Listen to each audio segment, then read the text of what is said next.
Welcome everyone to MysteryHQ. In this video, I'm gonna be giving you a definitive solo guide to Black Ops 7 Zombies. We are going to be talking about game modes, core gameplay systems, how to get the wonder weapon, new and returning features, augments, and everything you need to know. And hey, if this guide helps you out, don't forget to leave a like and subscribe for more solo tips, intel guides, and Dark Ops walkthroughs. So first of all, Black Ops 7 Zombies features 5 different run-based game modes. First we have Standard Mode, which is the core Zombies experience. This currently can only be played on Ashes of the Damned. Your goal is to survive round after round against increasing difficulty of zombies by upgrading your character and spending points you earn. You only earn points after you kill an enemy, and the amount changes the way you kill them. A normal kill grants 90 points, a headshot kill is 115 points, a melee kill is 105 points, but new to Black Ops 7, a critical melee kill to the head is 150 points. So to maximize your points, you should actually use your melee weapon and aim to the head. You can equip your melee weapon by holding down the button you melee with. You can spend the points you earn to open doors, buy perks, upgrade your weapon at the Pack-a-Punch, and buy armor to have an extra layer of health. There's also a secondary currency called Salvage that you earn randomly by killing zombies or given to you after every round milestone, which happens after every 5th round. You can spend your Salvage to increase your weapon's rarity to deal even more damage, and in this game mode you can start with any loadout weapon without restriction. By the way, you can also spend Salvage at crafting tables to craft many support, tactical and lethal equipment, helping you to survive. For example, and this is huge for solo players, you can buy self-revives at any crafting table. If you go down, you'll have a backup ready, but keep in mind you can only purchase 3 per game, so use them wisely. And of course, this mode also features a main quest and tons of secret Easter eggs, all giving rewards and lore. Next is Directed Mode, which isn't available at launch but will come during Season 1. It's basically a guided version of Standard Mode, with on-screen hints showing what to do exactly to progress through the map's main quest. The only catch is that runs are kept at round 15 and every single side Easter egg is disabled. Then there's Survival Mode. It is very similar to Standard Mode without a round cap, but played on smaller isolated sections, and every side Easter egg and the main quest is disabled. You have access to every perk and Pack-a-Punch machine right away, so it's pure fast-paced survival only. Next we have Cursed Mode, which is a brand new addition for hardcore players. It rewrites the entire pacing of standard zombies with relics that makes your game harder on purpose. Plus you can only start with a pistol, and not only kills but every single bullet hitting a zombie grants you a small amount of points. I'm gonna cover this in a separate video because it's huge, but for now, just so you know, it's designed for people who want replayability and extra challenge. And of course, lastly we have Dead Ops Arcade 4, a returning twin-stick shooter mode where you face off against waves of undead across chaotic arenas. So it's clear I'm going to put my focus on Standard Mode in this video, but before we jump into the gameplay details, let's take a quick look at some important settings that can make a big difference. First, head into your input sensitivity settings, whether you are using mouse and keyboard or controller. You will find both options right at the top of their respective menus. There's no universal best sensitivity, it really comes down to personal preference, so spend a few minutes tweaking it until movement feels smooth and responsive for you. Next, go to Graphics and View. Start by increasing your field of view. I recommend setting it somewhere between 105 and 115 for better awareness and less motion sickness. Then make sure to turn off both word and weapon motion blur. Sure, they make the game look a bit more cinematic, but personally I think it's just annoying. Now one more quick visual tweak that makes a huge difference. Go to Interface, Readability, Color Customization. Under Color Filter, choose Filter 2, set the target to both, and lower the word intensity to around 75%. This simple change gives the game a way more vibrant color palette and makes everything pop without oversaturating the screen. Now let's talk about the HUD. If you like how it looks, fine, you can leave it as is. But the good news is, you now have full control over how it appears on your screen. Head to Interface, Gameplay HUD, and here you can adjust pretty much everything. You can switch between different HUD presets, change the position of elements on your screen, or even disable things like the minimap and the horizontal compass. If you are new to zombies though, I would recommend keeping those on. They are super useful for navigating on such a large map. From this menu, you can also toggle off zombie health bars, floating damage numbers, the Pack-a-Punch camo visibility, and even remove pop-up notifications. Now, those features all returned from Black Ops 6 Zombies.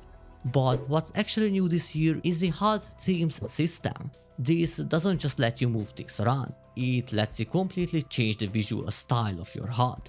Currently, Zombies has a dedicated one called Ethereum, with purple glowing energy around most stuff on the screen. Once you are ready to start your game, the first thing you will need to do is to select the game mode and then your loadout. You can only use your own custom setup after reaching level 4, until then you have to roll with one of the default classes. Also, Black Ops 7 added a new awesome feature called build codes. This lets you share your exact loadout with a simple code, and so can I share mine directly with you. I'm definitely going to be using this in my upcoming videos, so you can just grab my setup with one click.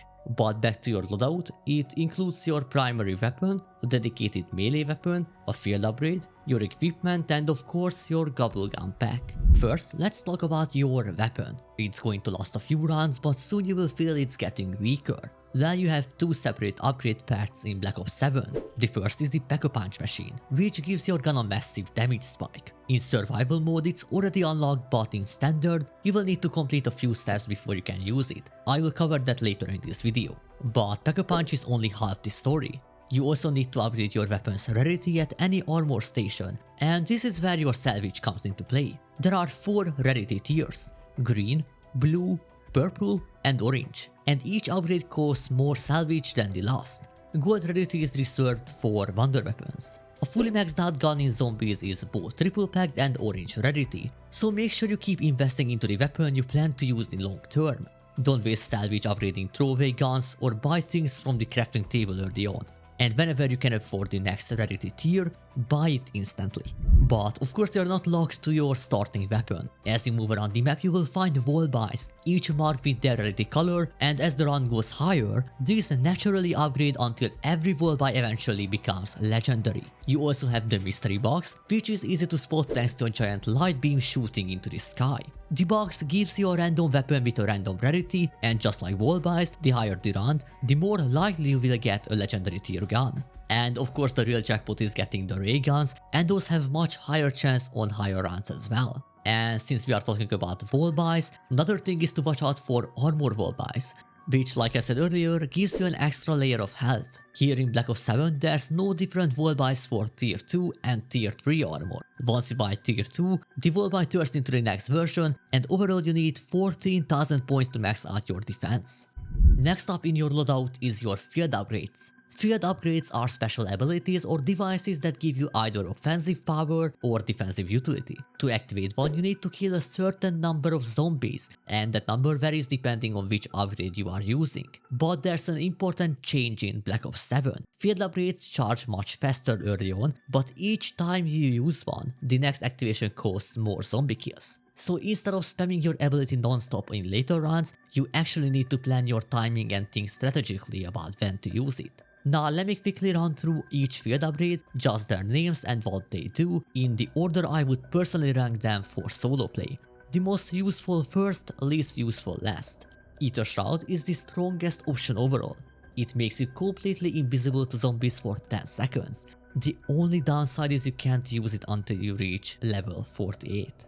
Next is Frenzied Guard, which instantly repairs your armor, forces all damage to hit only your armor, and restores your armor with every kill. Not gonna lie, this is one of the best for solo play, and you unlock it as soon as level 8, and honestly you should be using it as soon as you hit that level. But before level 8, your best option is Energy Mine. It drops an energy charge which detonates 3 times and deals huge damage. Next is Toxic Growth, which is more situational because it is the best for camping. It spawns thorn barriers that slow down zombies, making certain spots much safer. Dark Flare is next, and it creates a deadly beam. It's supposed to create a deadly beam.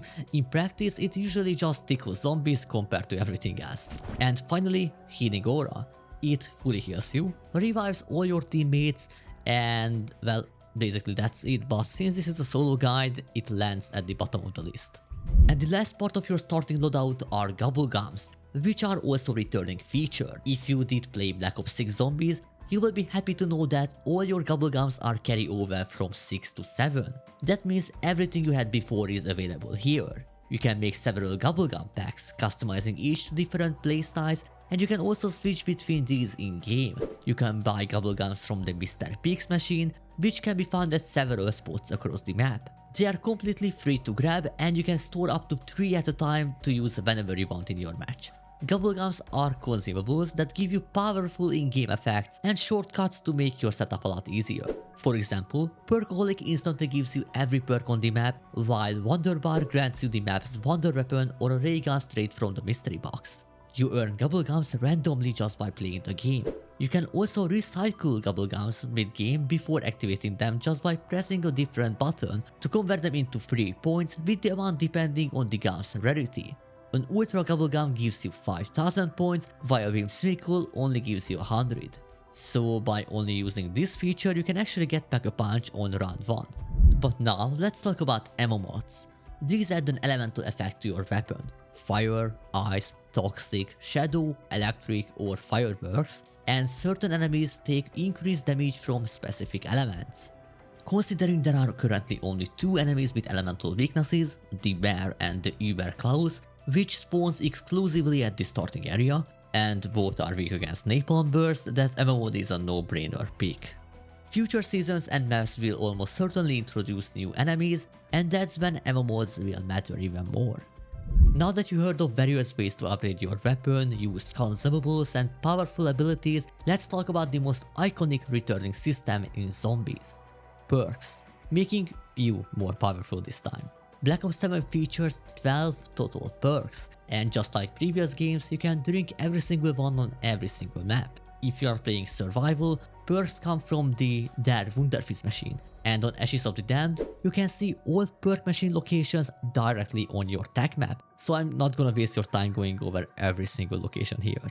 Black Ops 7 makes a few important changes though. First, there's now a random perk power up in the drop pool. It won't appear immediately as you need to buy a certain number of perks, but after that you can get free ones, just by killing zombies. Perk pricing has also changed. The price only increases if you buy perks. That means if you get free perks from power-ups or from side easter eggs, the next perk you buy is not going to be raised in price. So let's say you buy your first perk for 2500 points, then you get a free one, and the next, instead of being 3500 points, it's only going to be 3000. And finally, the Wunderfizz works differently this year. In Black Ops 6, it spawns automatically at around 25, but here it spawns after you have bought a certain amount of perks in standard mode. Since there's no perk limit, you will eventually want all perks. The real question for solo players is the optimal purchase order early on. You should start with survivability and grab Juggernaut to increase your max health and Quick Revive for faster health regeneration and recovery. These two are your core safety perks and should always buy them first in solo. Then pick your damage perk based on your loadout. Double tap if you are using firearms, and melee macchiato if you are running a melee build. Next comes mobility and utility. Stamina for faster movement, Speed Cola for faster reload speed, and PhD Flopper for very advanced movement, but this last one only works if you have the right augments. And after all these perks, you can buy the rest to get more drops, more headshot damage, see zombies through walls, or have a ghost protect you, and so on. Now let's talk about the Augment System, because this one is one of the most important mechanics in Black Ops 7 Zombies. Before we start, let me say that I'm going to make a video about all the best augments for solo players. Here we are only going over the system and what should you research. So augments give you deep and meaningful customization. You invest XP into researching augments for every perk, every ammo mod and every field upgrade in the game. Each one has its own research path, found in the Zombies menu once you hit level 11. And this next part is crucial, but you must manually select what you want to research. If you don't pick something, your XP goes nowhere, so always double check this tab. Certain items require a specific number of augments unlocked before you can research them. You will see the requirement written on each item. But if you are coming from Black Ops 6, well, every augment you unlock there carries over into Black Ops 7. So you may already have a big head start. Once you select an augment research, well, that's it, just play the game. every bit of XP you earn automatically fills the progress bar. But again, when one finishes, don't forget to pick a new one and also equip your augments in a different tab, cause these are not automatic. Each item, so every perk, ammo mod, field upgrade, has 4 minor augments, giving a small but helpful bonus, 4 major augment, giving a big gameplay changing bonus, and 1 extra slot reward for researching every augment. This extra slot is new, as in Black Ops 6 you can only equip 1 major and 1 minor augment, but in Black Ops 7, if you fully research something, you unlock 3 total slots, 1 major and 2 minors on everything. And since I know the next question is, okay, but what should I research? Well, I got you covered. I made an infographic showing the best, most efficient research order, prioritizing the augments that give you the biggest impact early on. And for those like me who have everything unlocked already and only need the new things, this order on the screen right now is the one you should follow, because I'm going to follow this too. So once you spawn in, you will quickly realize that Ashes of the Damned is absolutely massive. To get your bearings, open your tech map, which shows every major location and point of interest, perk machine, mystery box and other locations. But to make it simple, just picture the map as a giant number 8, because that's basically how it's laid out. At the top loop of the 8, you spawn inside a crumbling version of Janus Towers. From here you have 2 choices. If you go left, you will arrive at Vendor Farms. Go right and you will reach Blackwater Lake. Both of these outer areas then connect towards the center of the map, a destroyed town called Ashwood, which acts as the midpoint hub for the entire layout. From Ashwood you can branch out again in 2 directions. Heading right takes you to exit 115, which is basically a reimagined version of the classic diner, and going left leads to the Cosmodrome. Connecting all these major locations are dangerous roads known as the Fog, and this is where things get deadly. Inside the Fog you can't kill the zombies, so no way to earn points, and the zombies spawn constantly. Right now at the time of recording this video, not much is fully discovered inside the Fog, but it's very likely packed with hidden secrets given how many unique landmarks and structures it has. Technically you can walk through it on foot, but trust me, you will need to use the Wander vehicle. Or you can use the jump pads found around the map after unlocking the regions. They are by far the fastest way to get around. Okay, but now let me show you everything about the Wander vehicle and the Pack-a-Punch. Starting from spawn when the match begins, you will see indicated hints on screen guiding you towards unlocking Pack-a-Punch, unless you turn those off. Your very first task is to pick up Ted's head and put it on the truck waiting at spawn. Once it's installed, you are ready to roll towards either the farm or the lake. But no matter where you go, because at the next location you will need to clean an infested machine to restore power to the area and open the path to Ashwood. After that you can finally drive to Ashwood. Once there, hop out of the vehicle, ride the zipline, push through the building, then cleanse the infested machine here as well. Once that's done, a garage door underneath will open. Drive Tessie inside to repair it, and this is where you can install the Pack-a-Punch onto the back of the truck. Meaning, yes, for the first time in Zombies history, you can literally bring the Pack-a-Punch anywhere you want. But the Wander vehicle actually has 2 more upgrades you can unlock. To get the next one, head over to Diner and flip the round. On the following round, a special zombie called the Cook will spawn inside the Diner building. Take him out and he will drop the freezer key. Use that key to open the freezer, and inside you will find the Abomination carcass. Grab it and bring it back to Ashwood, and interact with the workbench again to attach it to your vehicle. Once you install it, the front of the car transforms. You will have 3 Abomination heads mounted on the car. So now, whenever you are driving around, you can shoot lasers out from your car. Unfortunately, the final turret upgrade is locked so deep inside the main quest that covering it here would turn this video into a full Easter egg walkthrough, and that's not really what this guide is meant to be. So for now, just know it exists, but honestly, that last turret upgrade isn't something you will need in every single match anyway. Also, whenever you are driving Tessie through the fog, there are 2 things you always want to do. First, use the jet engine. Ravagers love jumping onto the car, and boosting forward makes it way harder for them. Second, drive through every yellowish green clump on the ground. These are basically Tessie's healing pads, and running over them repairs the vehicle, and most of the time you will also get bonus points or salvage. Okay, now you have probably noticed this crazy looking gun in my hand, the Necrofluid Gauntlet. If you want it to, here's exactly how to build it step by step. Anytime during your match, head to Ashwood, take this zipline and follow the path I'm showing you to reach the building right next to Vulturate. Inside you will find the jail, and inside the jail a doorman Klaus robot. Once you've seen Klaus, head back to the spawn area and stand near this truck. A crate next to it will burst open, spawning an Uber Klaus enemy. Kill it and it will drop a stabilizer chip. Take the chip straight back to Klaus's jail in Ashwood and interact with this terminal to install it. Now you need 3 stun grenades. Throw all 3 inside the cell as quickly as possible, and that's how you can wake up Klaus. When Klaus is active, lead him into the Cosmodrome and make him interact with this broken panel. You just have to use the same button you used to throw stuns, and that's how you can command him. Then interact with the panel to start the scanning phase. A big red circle appears and you need to stay inside it long enough before the timer ends. In solo, the easiest way to survive is popping an ether shroud or throwing decoys. After the scan finishes, you can grab the middle canister. Now you need to take that canister on a little 3-stop tour. Bring it to Ashwood and insert it into the same power station you cleansed earlier. Once done, grab it again and take it to Blackwater Lake and charge it here as well. Finally, bring it to farm and charge it for the final time at the power station. Once it's fully charged, place the canister on top of the mysterious cube under the farm. Now use the jump pad between Janus Towers and the farm. While flying across, look at the roof and you will see 3 glowing red symbols. Return to the cube and interact with each side to enter the exact symbols you saw. If you got them right, just interact with the eye on the box and it's going to reveal the gauntlet. Once you grab it, a lockdown starts and you have to shoot each green stack using the right trigger shot, then press interact to pull them back in and detonate them. And you have to repeat this for every stack. When the lockdown ends, you now have the Necrofluid Gauntlet, and yes, you can even pack-a-punch it. It hits very hard, has unique charged shots and even lets you heal yourself.